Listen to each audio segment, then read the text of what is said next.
sigisida lakena khallagadi khangba kanba amasung hotnaba kanma mathau taib 11 gi damang talakada ba satra sing aida ina hining badi physics ti lingi hai taragidi maths ya maru oiba Bismillahir Rahim muhtaram hazrat ngasi aini hujik phamliba mafam ase Shaheen College jo Bidar Karnataka hairiba mafam sedani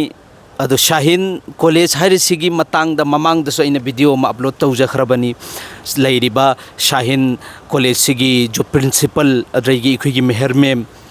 aduga Shaheen gi ek branch ma Manipur da lei hairidu adugi su interview yauna ina thatkhiba mayamna yamna pamba ulakpa ado aikhoi si yamna harawi ado ngasi aina hujik phammi basi aigi nakta phammi basi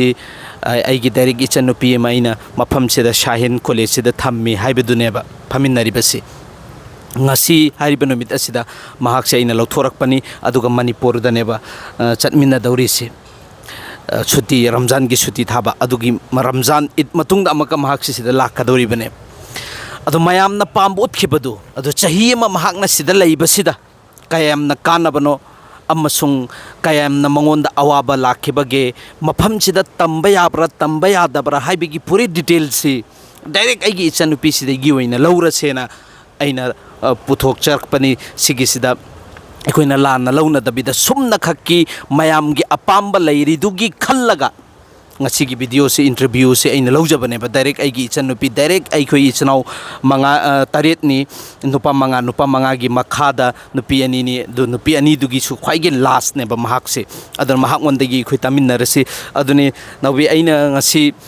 tasengna makki aina mamang da su video thagat khiba adu mayam na pamnar pulak pasida nahak na sida mafam sida nangna chahi ma leiba sida jo khwaidigi wana thengna rakhiba adugumba khara aduga khwaidigi ikoi nungaiba thengnarakpa adugumba singdusu aduga sigi college sida ikoi tampham thoktabra tammaga na kari kanai tamdraga na kari kana bano haibigi matang daneba mayamna taningi sisu adu aina hanba nangonda aina hangningi si kari no hai kanda sigi sida hanba da si hairo oba ikoi di islamic ki amna darkar oibanina aina thamkhri sisu pardagi matangi system sida ne sigi matang sida kari lei adum padai haragadi phajana adum phara kai na kana Manipur sidi haidi ko education neba nupa nupi separate tawdeba adu sidadi nupa nupi su separate taweba aduga haidi aduki matik hai Manipur gidadi ko education ne college ka ba hasi phanik lang selaga pada stem je kitang week oi adu sidadi haidi bukha tawraga no speak tawraga hujik nang setliba dress simak college manungi dress neba sumain tawre adu sidadi guna dagi suk Allah hagi haidi guna dagi sungak thu edana aduga sita natte namaz ki haragasu namaz matam amapup ka taoidre adagi matam chana solle adu sigi sawap sa bam phange karigumma matam chana sondragadi matam chana sonda ba se adum moigi rule ni moi rule follow tawdadi ate matam chana dum solle adu sigi su sawap bam phange namaz matam manga sonbasi si ek college ki hisa mane ba rule mane ba sigi rule si follow to yamna darkar ni sine ba sima leire aduga karigumba ikhoina mapan thokke khotke natragana sum mapan gi abo hawa nungsit nongsa sing chai haptang chathu uge natrang haptang thogo uge koithor uge haibigi system sina kamai to ba adu di moina rule haidi moina allow tawde yade maramdi moina adugumba du or taragadi khoin manungda leyeba manungda ground lay pigi masjid ki mamang namaz sambangi mamangda adugumba dong haktang asar matungumba khoina fresh oningba adugumba do tawba yai du sima panda outside ta thokpa yade gate siam yame sain gi nupa gi sigi maramda di khangdre nupi gi maramda de harake hoine nupi maramda ni ne aduga haidi phajana kai haina phajana tawre ai pame ta sengar kan sigi sida manung dadi leire ikoigi sum tafri tawna ngai gi namtang haptang gi sum abo hawa gidamak ta thogak paduga gate ki mapan thogak ke hai taragadi kari gate ki mapan thogak ke hai da moina nong phado kuma putho exam gumma loirak pagumba da sigi mapan ta putho eba numidang adu so ano speed ki satta adu adai da adu natragadi yade aduga haidi isai dan thok ke haidi yade adugumba jab tak ki mi atopa magi khangna ba parents natraga ai parents la aga outing thokpa aduga chatluba halakpa adu khak natana ke mi yade फरे SIM लेरे दुगा सिगी सिदा तसेंगना मकी खोइना worry वतै साना मतम दाई गी phone number हापे गी photo हापे मेंगोन दम call तौरकपा सिदा यामना वाबगी चाबगी थकपगी लेबगी सिगी Matang सिदना comment तोबा ꯑꯩꯗ ꯑꯍꯥꯟꯕ ꯂꯥꯛꯄ ꯀꯥꯟꯗ ꯏꯁꯥꯁꯦ ꯍꯥꯏꯗꯤ ꯂꯣꯟꯁꯨ ꯈꯪꯗꯕꯗꯣ ꯑꯗꯒꯤ ꯂꯣꯟ ꯈꯪꯗꯕꯁꯦ ꯌꯥꯝ ꯋꯥꯏꯑꯦꯕ ꯀꯩꯒꯤꯅꯣ ꯍꯥꯏꯔꯀꯥꯟꯗ ꯂꯣꯟ ꯈꯪꯗꯕ ꯍꯥꯏꯁꯦ ꯃꯣꯏꯅ ꯁ꯭ꯇꯗꯤ ꯇꯧꯕ ꯍꯥꯏꯁꯦ ꯑꯣꯖꯥꯅ ꯇꯥꯛꯏꯕ ꯂꯦꯛꯆꯔꯗꯨ ꯃꯣꯏꯅ ꯄꯤꯔꯤꯕ ꯅꯣꯠꯁꯦ ꯐꯖꯅ ꯄꯥꯔꯒꯁꯨ ꯂꯦꯛꯆꯔꯗꯨ ꯇꯥꯗ꯭ꯔꯒꯗꯤ ꯒ꯭ꯌꯥꯟ ꯇꯥꯔꯣꯏꯕ ꯑꯗꯨꯅ ꯂꯦꯛꯆꯔ ꯇꯥꯕ ꯍꯥꯏꯁꯤ ꯂꯣꯟꯁꯤ ꯈ꯭ꯋꯥꯏ ꯃꯔꯨꯅꯦꯕ ꯑꯗꯨ ꯂꯣꯟ ꯈꯪꯗꯕꯅꯤ나 ꯑꯩꯉꯣꯟꯗ ꯑꯩꯅ ꯑꯍꯥꯟꯕ ꯂꯥꯛꯄ ꯀꯥꯟꯗ ꯂꯣꯟ ꯈꯪꯗꯕꯗ ꯂꯥꯛꯑꯦ ꯑꯗꯨꯅ ꯌꯥꯝ ꯋꯥꯏ ꯂꯣꯟ ꯊꯣꯛꯇꯕꯒ ꯆꯞ ꯃꯥꯟꯅꯩ ꯍꯥꯏꯗꯤ ꯍꯥꯏꯅꯤꯡꯕ ꯑꯃ ꯍꯥꯏꯕ ꯐꯪꯗꯕ ꯑꯗꯒꯤ ꯑꯩꯅ ꯄꯥꯝꯃꯤꯕ ꯑꯩꯅ ꯒ꯭ꯌꯥꯟ ꯇꯥꯅꯤꯡꯉꯤꯗꯨ ꯇꯥꯕ ꯐꯪꯗꯕ ꯂꯣꯟ ꯈꯪꯗ꯭ꯔꯕꯅꯤꯅ ꯑꯗꯨꯒꯨꯝꯕꯗꯣ ꯑꯩꯉꯣꯟꯗ ꯃꯌꯥꯝ ꯋꯥꯏ ꯑꯗꯨꯅ ꯐꯥꯔꯁꯇ ꯂꯦꯡꯒ꯭ꯋꯦꯖ ꯌꯥꯝꯅ ꯃꯔꯨ ꯑꯣꯏꯅ ꯍꯥꯏꯅꯤꯡꯉꯤ ꯑꯇꯩꯗꯤ ꯁꯨꯝ ꯆꯥꯕ ꯊꯛꯄꯒꯤ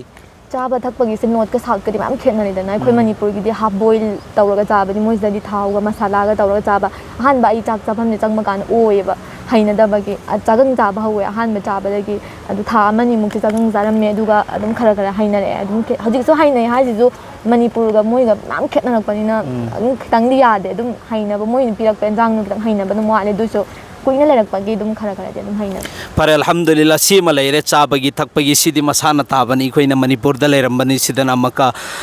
ꯁꯥꯎꯠꯇꯅꯤ ꯑꯩꯈꯣꯏꯅ ꯂꯥꯛꯏꯕꯁꯤ ꯁꯥꯎꯠꯀꯤ ꯆꯥꯕ ꯑꯗꯩ ꯃꯅꯤꯄꯨꯔꯒꯤ ꯆꯥꯕ ꯁꯤꯗꯤ ꯈꯦꯠꯅꯕ ꯇꯥꯕꯅꯤ ꯑꯗꯩ ꯂꯣꯜꯂꯤꯁꯨ ꯑꯩꯈꯣꯏꯅ ꯃꯅꯤꯄꯨꯔ ꯂꯣꯜꯂꯝꯕꯅꯤ ꯁꯤꯗꯅ ꯁꯥꯎꯠ ꯃꯔꯣꯜ ꯂꯣꯟꯕꯅꯤ ꯑꯗꯒꯤ ꯂꯩꯕꯒꯤꯁꯨ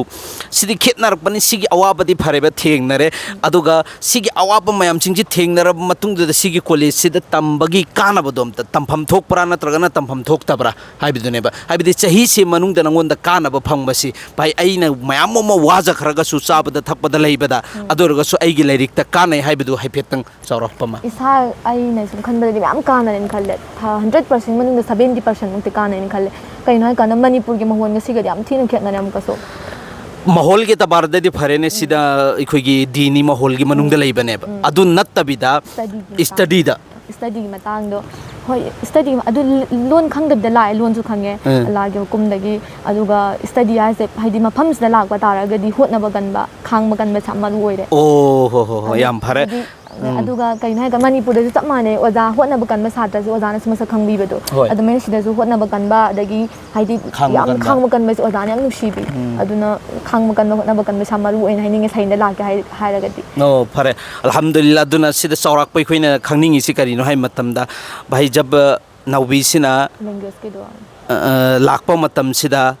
ꯃꯔꯣꯟ ꯃꯔꯤ ꯑꯃꯐꯥꯎꯕ ꯈꯪꯕ ꯅꯠꯇꯦꯕ ꯏꯪꯂꯤꯁ ꯃꯔꯣꯟ ꯃꯅꯤꯄꯨꯔꯗ ꯁꯣꯁꯥꯏꯇꯤ ꯏꯪꯂꯤꯁꯀꯤ ꯁꯣꯁꯥꯏꯇꯤ ꯂꯩꯇꯦ ꯃꯍꯣꯜ ꯂꯩꯇꯦ ꯑꯗꯨꯅ ꯏꯪꯂꯤꯁ ꯍꯩꯔꯒꯁꯨ ꯂꯣꯟꯕꯗꯤ ꯌꯥꯝ ꯀꯥ ꯍꯦꯟꯅ ꯉꯝꯈꯤꯗꯕ ꯑꯗꯨꯅ ꯂꯣꯟꯒꯤ ꯑꯋꯥꯕ ꯑꯃ ꯆꯥꯕꯒꯤ ꯑꯋꯥꯕ ꯑꯃ ꯑꯍꯤꯡ ꯀꯌꯥ ꯇꯨꯝꯗꯕꯒꯤ ꯋꯥꯔꯤ ꯑꯩꯈꯣꯏꯗ ꯍꯥꯏꯔꯛꯈ꯭ꯔꯕꯅꯦꯕ ꯑꯗꯒꯤ ꯂꯩꯕꯒꯤ ꯁꯤꯒꯤꯁꯤꯡꯁꯤ ꯊꯦꯡꯅꯕ ꯃꯊꯧ ꯇꯥꯏ ꯈꯥꯡꯉꯕ ꯃꯇꯨꯡꯗꯨꯗ ꯑꯩꯈꯣꯏꯒꯤ ꯃꯅꯤꯄꯨꯔꯗ ꯇꯥꯛꯏꯁꯤꯒ ꯇꯝꯕꯤꯔꯤꯁꯤꯒ ꯁꯤꯗ 70% ꯃꯥꯅ ꯍꯥꯏꯔꯦ 70% ꯑꯩꯉꯣꯟꯗ ꯀꯥꯟꯅꯕ ꯐꯪꯉꯦꯅ ꯑꯗꯨꯁꯨ ꯂꯣꯜꯂꯤ ꯈꯪꯗꯕꯤꯗ ꯀꯔꯤꯒꯨꯝꯕ ꯂꯣꯜꯂꯤ ꯑꯃ ꯈꯪꯉꯒꯗꯤ ꯑꯃꯨꯛ ꯍꯦꯟꯅ ꯀꯥꯟꯅꯕ ꯐꯪꯒꯅꯦꯕ ꯑꯗꯨꯒ ꯑꯩꯅ ꯄ꯭ꯔꯤꯟꯁꯤꯄꯜꯗ ꯍꯥꯏꯐꯦꯠ ꯃꯍꯥꯛꯁꯤ ꯎꯅꯒꯦꯅ ꯆꯪꯕ ꯃꯇꯝꯗ ꯍꯥꯏꯍꯧꯕ ꯃꯇꯝꯗ ꯃꯥꯒꯤ ꯔꯤꯖꯜꯁꯤꯗꯤ ꯑꯜꯍꯝꯗꯨꯂꯤꯜꯂꯥ ꯃꯥꯁꯥꯜꯂꯥ ꯌꯥꯝꯅ ꯐꯩ ꯃꯅꯤꯄꯨꯔꯒꯤ ꯃꯍꯣꯜꯒꯤ ꯑꯦꯇꯕꯥꯔꯗ ꯍꯧꯖꯤꯛ ꯂꯩꯔꯤꯕ ꯁꯤꯁꯇꯦꯝꯁꯤꯗ ꯃꯅꯤꯄꯨꯔꯒꯤ ꯈꯔ ꯈꯛꯇꯅꯤ ꯖꯣ ꯈꯥꯡꯕ ꯀꯜꯂꯤꯕ ꯃꯦꯍꯅꯠ ꯀꯜꯂꯤꯕ ꯑꯌꯥꯝꯕꯅꯗꯤ ꯂꯣꯏꯅꯃꯛ ꯑꯗꯨꯝ ꯇꯥꯏꯝ ꯄꯥꯁ ꯇꯧꯔꯒ